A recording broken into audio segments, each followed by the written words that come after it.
तेजस्वी यादव ये चाहते हैं कि दंगा करा दें।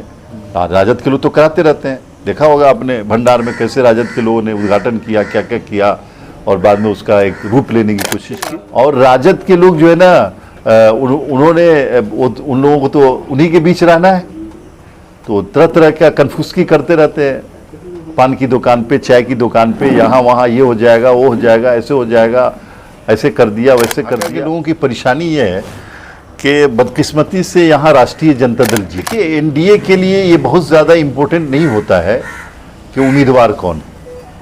एनडीए पैसे दे करके टिकट नहीं बेचती। एनडीए अपने परिवार, दामाद, भाई, भतीजा और इसको टिकट के विधायक, बांकीपुर के विधायक जो नितिन नवीन जी हैं, जिनको भारतीय जनता पार्टी ने अपना राष्ट्रीय अध्यक्ष बना करके न सिर्फ बांकीपुर को बल्कि पूरे बिहार को सम्मानित। सबसे बड़ी चीज़ क्या है आज के दिन, मुसलमानों को ये भरोसा दिलाना कि ये जो एनडीए की सरकार है, नीतीश कुमार ने जो सरकार बनवाई है, माननीय सम्राट चौधरी जी, ये सभी वर्गों का विकास करेंगे और सभी को लेकर के चलेंगे। राजद और कांग्रेस जो धमकाते हैं, डराते हैं कि ये हो जाएगा, वो हो जाएगा, ऐसा कुछ नहीं होने वाला है। अल्पसंख्यक कल्याण समिति का अध्यक्ष मनोनीत किया गया है, इस पर क्या कहेंगे? देखिए, सरकार जो जन कल्याण की नीतियां बनाती है और लोगों को कैसे सुख सुविधा हो और जो परेशानियां कैसे दूर हो, उसकी मॉनिटरिंग के लिए बहुत सारी कमेटियां होती है हाउस के अंदर और कई माननीय विधान पार्षद होते हैं इसके मेंबर। तो मकसद यही होता है कि समाज कल्याण की जो चीज़ें हैं वो लोगों तक पहुँचे। और चूँकि हमारी सरकार जो एनडीए की सरकार है और माननीय मुख्यमंत्री सम्राट चौधरी जी, हमारे नेता नीतीश कुमार जी शुरू से ये चाहते रहे कि करप्शन ना हो, जन कल्याण की योजनाएं लोगों तक पहुँचे, दलितों के लिए काम हो, ईबीसी के लिए काम हो, ओबीसी के लिए काम हो, फॉरवर्ड के लिए हो, मुसलमानों के लिए वो सारा काम हो। तो इसी तरह की एक कमेटी है हाउस में और इसको सरकार ने ये ऑथोराइज़ किया हुआ है कि आप चीज़ों की मॉनिटरिंग कीजिए और लोगों को फैसिलिटेट कीजिए कि ज़्यादा से ज़्यादा स्कीमें लोगों तक पहुंच पाएँ। सर, तो सभापति बनने के बाद पहली बार ढाका में आगमन हुआ, बड़ी संख्या में कार्यकर्ताओं द्वारा स्वागत किया गया सर ढाका के विभिन्न चौक चौराहों पे। नहीं, असल ढाका के जो लोग हैं और ढाका के क्या पता ही के भी जहाँ हम बैठे हैं रुपहरा के, तो ढाका के लोगों की परेशानी ये है कि बदकिस्मती से यहाँ राष्ट्रीय जनता दल जीत गई और लोग ईमानदार लोगों को, नीतीश कुमार के लोगों की तलाश में है। तो ये सभी वो लोग हैं जो चाहते हैं कि ढाका और ये इलाका आगे बढ़े और ये उम्मीद में है कि सम्राट चौधरी जी की सरकार, हमारी सरकार ने जो योजनाएं शुरू की हैं, चाहे बड़हरवा लखनसेन में हो, गुआबारी में हो और दूसरी जगह कई जगह पे, तो वो सब योजनाएं पहुँचे और अच्छे लोग हैं, इसलिए अच्छे लोगों का स्वागत करते हैं। ढाका विधानसभा में एक हत्या हुई है राम बिहारी पांडेय की, इस पर क्या कुछ कहेंगे? देखिए, हमारी सरकार लॉ एंड ऑर्डर के मामले में ज़ीरो टॉलरेंस की नीति रखती है कि कोई अगर क्राइम करेगा तो चाहे कितना बड़ा हो, हम उसको नहीं छोड़ेंगे। और पुलिस अपना काम कर रही है, पुलिस ने एफआईआर दर्ज किया है, जो एक्यूज़ है उसको पकड़ा गया है और हम लोग लाशों पे सियासत करने के कायल नहीं। जनता दल यूनाइटेड या एनडीए के नेता किसी के मरने पे सियासत करें, किसी की मौत पे सियासत करें, ये सब दुरुस्त नहीं है। जो लोग कर रहे हैं वो गलत कर रहे हैं। जो मुजरिम है वो पकड़ा गया है और बाकी मुजरिम भी पकड़े जाएंगे और जिनका कत्ल हुआ है उनके फैमिली के साथ मुकम्मल इंसाफ होगा, इसमें किसी को शक शुबा नहीं होना चाहिए। बांकीपुर विधानसभा में आपके एनडीए समर्थित उम्मीदवार को अचानक बदल दिया गया, देखिए, एनडीए के लिए ये बहुत ज़्यादा इम्पोर्टेंट नहीं होता है कि उम्मीदवार कौन। एनडीए पैसे दे करके टिकट नहीं बेचती। एनडीए अपने परिवार, दामाद, भाई, भतीजा और इसको टिकट नहीं देती। तो हमारे यहाँ किसको टिकट मिला इसकी बहुत ज़्यादा इम्पोर्टेंस नहीं होती। हमारे यहाँ ये है कि जिसको भी टिकट दिया जाता है, चाहे वो मंडल अध्यक्ष को दिया जाए, छोटे कार्यकर्ता को, ज़मीनी कार्यकर्ता को दिया जाता है, जिसको भी दिया जाएगा वो जीतेगा, सीट जीतेगा। और जो हमारे प्रत्याशी ने जो अपना नामांकन वापस लिया, नहीं लड़ने का फैसला किया, उनका निजी निर्णय है, इससे पार्टी का बहुत कुछ लेना देना नहीं है। लेकिन एक बात यकीन के साथ मैं कह सकता हूं कि बिहार के लोगों ने एनडीए को 2025 में जिताया और उनके विधायक, बांकीपुर के विधायक जो नितिन नवीन जी हैं, जिनको भारतीय जनता पार्टी ने अपना राष्ट्रीय अध्यक्ष बना करके न सिर्फ बांकीपुर को बल्कि पूरे बिहार को सम्मानित किया। ऐसे में बांकीपुर की जनता चाहती है कि नितिन नवीन जी जितने वोट से जीते थे उससे ज़्यादा वोटों से एनडीए का कैंडिडेट जीतेगा।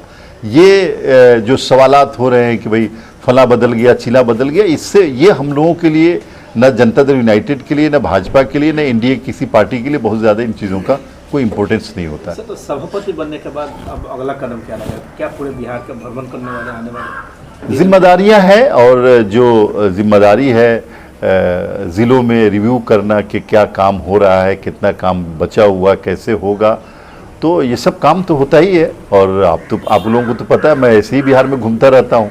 नीतीश कुमार के लोग तो घूमते रहते हैं, लोगों के बीच ही में रहते हैं, तो घूमेंगे और रिव्यू करेंगे, और जहाँ जहाँ काम बचा हुआ उसको कैसे फैसिलिटेट किया जाए, कैसे काम को आगे बढ़ाया जाए।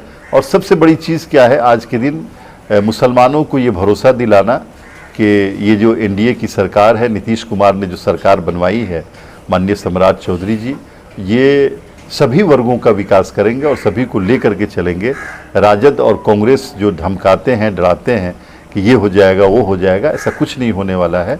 हम लोग विकास की राजनीति करते हैं बिहार को आगे बढ़ाने की। मुसलमानों में सब जो डर है सम्राट चौधरी के आने के बाद, इस डर को कैसे खत्म करेंगे? देखिए, मुसलमानों में डर ऐसे नहीं हो गया। ये तेजस्वी यादव जी, राहुल गांधी जी, ये जो टोला है, ये डर बैठाने वाला टोला है। कौन ऐसा इशू लाया जाए कि डरा दिया जाए? कभी दलित को डरा देंगे कि रिजर्वेशन ख़त्म हो जाएगा, कभी ईबीसी को डरा देंगे कि तुम्हारा अस्तित्व खतरे में आ जाएगा, मुसलमानों को डरा देंगे तुम्हारा धर्म छिन जाएगा, तुम्हारी मस्जिद पे कब्जा हो जाएगा, तुम्हारा ये हो जाए। तो ये जो टोला है इंडिया ब्लॉक का, उसका काम ये है कि लोगों को डराया जाए। किसको कैसे डराया जाए? तो उसी तरह मुसलमानों को डराया गया, डर बैठाया गया। तो हम लोगों का काम ये है कि ये बताया जाए कि भाई सम्राट चौधरी वही है जो नीतीश कुमार है, और यहाँ जो सरकार 20 सालों से नीतीश कुमार जी की चल रही है, सभी वर्गों को ने एक साथ जीना सीखा। और एक बात और समझ लीजिए, मैं आपके माध्यम से सभी लोगों को बताना चाहता हूँ, बिहार का जो समाज है, बिहार का जो हिंदू है या मुस्लिम है या बैकवर्ड है या फॉरवर्ड है, ये लड़ने वाला नहीं आपस में, कभी किसी कीमत पे नहीं लड़ेगा। यहाँ हिंदू मुसलमान का तनाव हो ही नहीं सकता है, कोई करेगा तो 5 मिनट में ख़त्म हो जाएगा। तो ये ऐसा सोचा भी नहीं जा सकता। और आप इनकाउंटर की बात कर रहे हैं? नहीं, इनकाउंटर की बात मैं नहीं कह रहा हूँ। मैं बात इसकी कह रहा हूँ कि अगर कोई चाहता है, तेजस्वी यादव ये चाहते हैं कि दंगा करा दें, राजद के लोग तो कराते रहते हैं। देखा होगा आपने भंडार में कैसे राजद के लोगों ने उद्घाटन किया, क्या क्या किया, और बाद में उसका एक रूप लेने की कोशिश की। तो अगर राजद और कांग्रेस वाले चाहेंगे दंगा करा दें तो ये यहाँ का समाज होने नहीं देगा। वाला मामला आरजेडी की तरफ से कराया गया था। हाँ, रिपोर्ट तो यही आई कि पहली मीटिंग आरजेडी के नेताओं ने ही की थी किसी मठ के ऊपर, उसके बाद ही ये सब हुआ। तो बहरहाल अभी तो ये इन्वेस्टिगेशन का इशू है, लेकिन ये करते रहते हैं। और ढाका में कई कांड ऐसा हुआ जिसकी तह में हम लोग गए तो पता चला कि राजद के कुछ नेता उसमें इन्वॉल्व थे, और होता रहा है ऐसा। और हम तो बिहार में कई जगह देखते हैं, सीतामढ़ी में एक मामला हुआ, छपरा में एक मामला हुआ, बक्सर में एक मामला हुआ। जब उसकी तह में हम लोग गए, सरकार उसकी तह में गई, तो पता चला कि भाई राजद के लोग हैं जो मुसलमानों पर अत्याचार करके दंगा कराना चाहते हैं। तो ये होता रहता है। तो इसमें लोगों की नज़रें खुल रही, निगाहें खुल रही, सोशल मीडिया का ज़माना है, बात एक जगह से दूसरी जगह पहुंच जाती है। तो अब लोग जो है ना, राजद को शक की निगाहों से देखते हैं। आप एक बात समझ लीजिएगा कि बांकीपुर विधानसभा में यानी 90% मुसलमान राजद को वोट नहीं देने जा रहे, 90% उनसे नाराज़ है, वोट नहीं देंगे। तो ये एक बहुत बड़ी तब्दीली है जो बिहार के मुसलमानों को, देश के मुसलमानों को समझ में आ रही बात कि ये डराने वाले लोग हैं, बात बनाने वाले लोग हैं, काम करने वाले नीतीश कुमार और उनके लोग। सर, बिहार के मुसलमान नहीं समझ पा रहे हैं या एनडीए के लोग समझाने में कामयाब नहीं हो पा रहे हैं मुसलमान? नहीं, एनडीए के लोग तो समझाने की कोशिश करते ही हैं, और बिहार के मुसलमान बहुत समझदार हैं। आप इसीलिए देखिएगा कि दूसरे स्टेट के मुकाबले में बिहार में कम्युनल राइट्स और इस तरह का आपस में मारधाड़ बहुत कम होता है। हो क्या रहा है कि हम लोगों को जितना एक्सेस करना चाहिए, जितना पहुंचना चाहिए लोगों के बीच में, मुसलमानों के बीच में, उतना हम नहीं पहुंच पा रहे हैं। पहुंचेंगे आप? और राजद के लोग जो है ना, उन्होंने उन लोगों को तो उन्हीं के बीच रहना है, तो तरह तरह का कन्फ्यूज़ करते रहते हैं। पान की दुकान पे, चाय की दुकान पे, यहाँ वहाँ ये हो जाएगा, वो हो जाएगा, ऐसे हो जाएगा, ऐसे कर दिया, वैसे कर दिया। तो जो क्राइम के वाक़यात हैं उसको जो है ना कम्युनल रंग बना के पेश करते हैं। तो अब नहीं होगा ये सब। एक बड़ा तबका भी सर आज भी राजद के साथ जुड़ा हुआ मुस्लिम समाज का। नहीं, वो तो जुड़ा हुआ है। राजद को राष्ट्रीय जनता दल के श्री लालू प्रसाद यादव जी हों, उनको किसने मुख्यमंत्री बनाया? बिहार के लोगों ने बनाया, जिसमें मुसलमानों की बड़ी तादाद थी। बीजेपी ने समर्थन किया था उसको। राबड़ी देवी जी ने को बनाया, किसने बनाया मुख्यमंत्री? मुसलमानों का बड़ा तेजस्वी यादव जी को उप मुख्यमंत्री किसने बनाया? तो ये जो समाज को डरा डरा करके लालू जी उधर कह देते अशोक सिंघल जी को कि दंगा कराइए, इधर कह देते हैं अशोक सिंघल से बचा लेंगे, परवीन तोगड़िया को कह देते तुम आप आकर के कुछ बयान दे दीजिए हम बचा लेंगे। ये सब बहुत सारे वाकयात हैं जो किताबों में आ चुके हैं। तो इस सब से खत्म होगा सब बिहार में। बिहार के लोग खुद ही समझ जाएंगे इसको, और हम लोग कोशिश करेंगे कि समझें। हिस्सेदारी की बात होनी चाहिए, समझदारी की बात होनी चाहिए। ढाका की आवाम से सब कुछ मैसेज आपका? देखिए, ढाका के लोग तो समझदार लोग हैं ही, और ढाका की जनता को मैं पहले भी कहता रहा हूँ, आज भी कहता हूँ कि राष्ट्रीय जनता दल अगर यहाँ से जीत गई है तो हम लोग नज़र रखें, काम लें उनसे, और अगर कहीं भी लगता है कि करप्शन हो रहा है तो नीतीश कुमार के लोग यहाँ बैठे हुए हैं करप्ट लोगों को पकड़ने के लिए और पब्लिक का काम कराने के लिए। बिल्कुल चिंता नहीं करनी, हम लोगों के राब्ते में रहे। सरकार हमारी है और आपकी।